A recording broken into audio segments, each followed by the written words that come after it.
Welcome to Sound of Resistance. While the Ukrainian Armed Forces has achieved outstanding success in the ground operation in Kharkiv, the Ukrainian Air Force continues to achieve many successes in Ukraine. Since the Ukrainian Armed Forces gained the upper hand on land, the last trump card of the Russian army was Air Force and missile attacks. But the Ukrainian air defense taught them very heavy lessons. Many Ukrainian heroic pilots and the capabilities of the Ukrainian air defense recently developed by the West showed the difference. The missile power that the Russians boast so much is now having a hard time penetrating Ukraine's defenses. The missiles that the invading Russian army rained down on civilians in Ukrainian cities began to be destroyed one by the Ukrainian air defense units.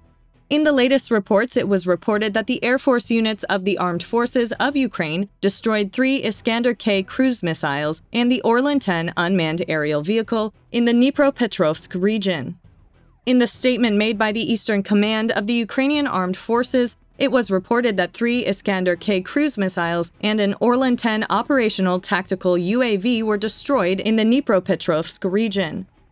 While the overwhelming superiority established against the Russian Air Force was emphasized. Another report describes the Air Force of the Ukrainian Armed Forces destroying 6 enemy planes and 2 UAVs in the last 3 days.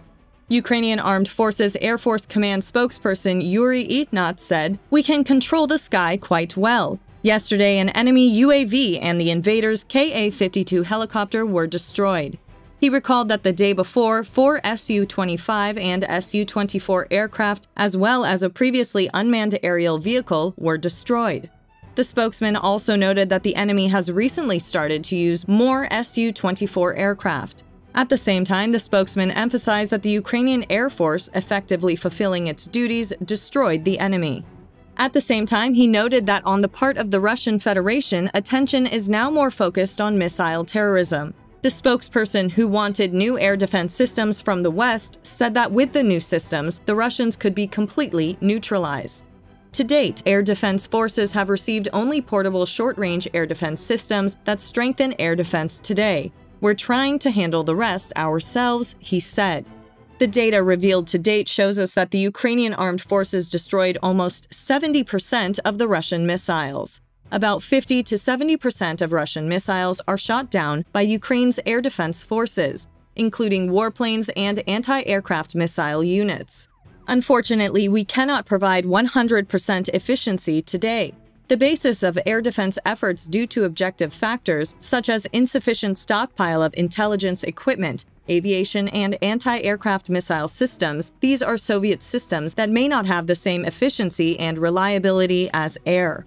The more or less calm situation regarding the situation in Kiev is the result of painstaking work of the army, law enforcement agencies, and the city's critical infrastructure services.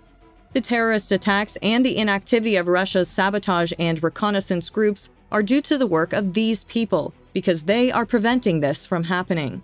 We must remind you that at the beginning of the large-scale aggression targeting Kiev, there were many sabotage groups operating in the region. But thanks to the efforts of the defense forces, the sabotage and reconnaissance groups were eliminated.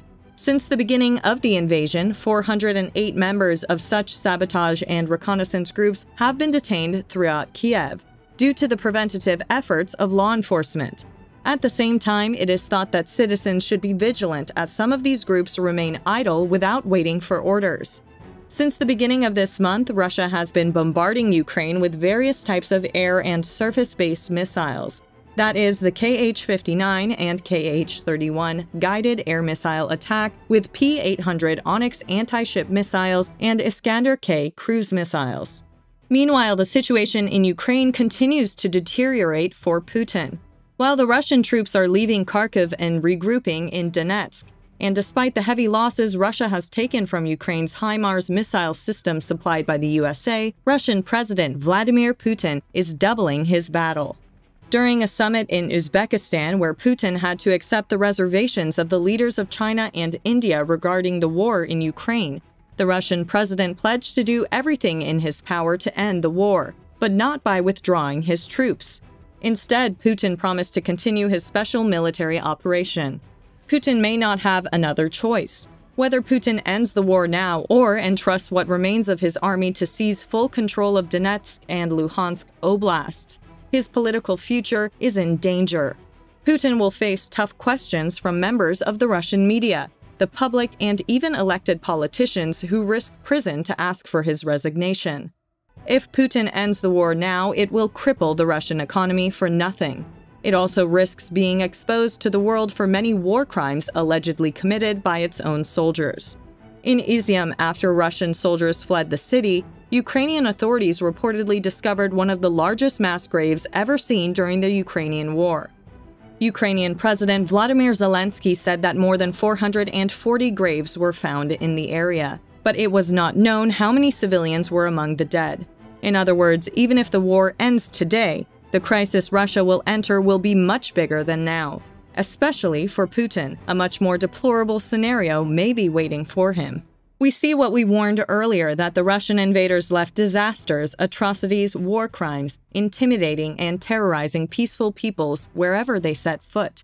On the other hand, if Putin continues his war, it is unlikely that Western sanctions will end anytime soon. And no matter how hard he tries, his army will not be able to push back the advanced weapons provided by the West, unless it acquires more advanced weapons. Given the course of Uzbekistan's talks with Chinese President Xi Jinping and Indian Prime Minister Narendra Modi, we can overlook at least two key allies who might be willing to help. Backed into a corner, Putin now trusts the erroneous unmanned aerial vehicles from Iran and the promises regarding the deployment of North Korean troops to Ukraine.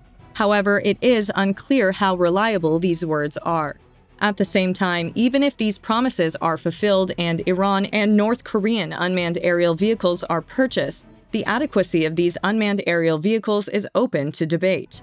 Incredibly, the Russian president claimed this week that he was in no rush in Ukraine and insisted that his government has no plans to adjust military operations in Ukraine, even in the face of a highly successful counterattack. But Putin is only deceiving himself in this regard. As if thousands of lost tanks, the inability to produce new advanced weapons, and a struggling national economy to cope with Western sanctions were not enough, Putin is also facing a serious troop shortage. This lack was already felt before the counterattack in Kharkiv, but now it must feel even worse. The number of Russian prisoners is increasing day by day. Recognizing the importance of increasing the number of Russian POWs held, President of Ukraine Volodymyr Zelensky said, "In any case, I can honestly say to you that Russia holds more prisoners than are soldiers, Russian soldiers, or mercenaries working for the Russian Federation terrorists." Putin is showing his last struggles to get out of this spiral, but it doesn't look like he's ready for the worst.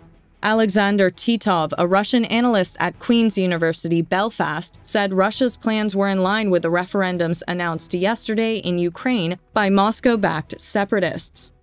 "I think that when these referenda are held, regardless of their legitimacy, Russia will formally annex these regions, and from now on the negotiation room will be extremely limited, as if it were not so limited now," he said.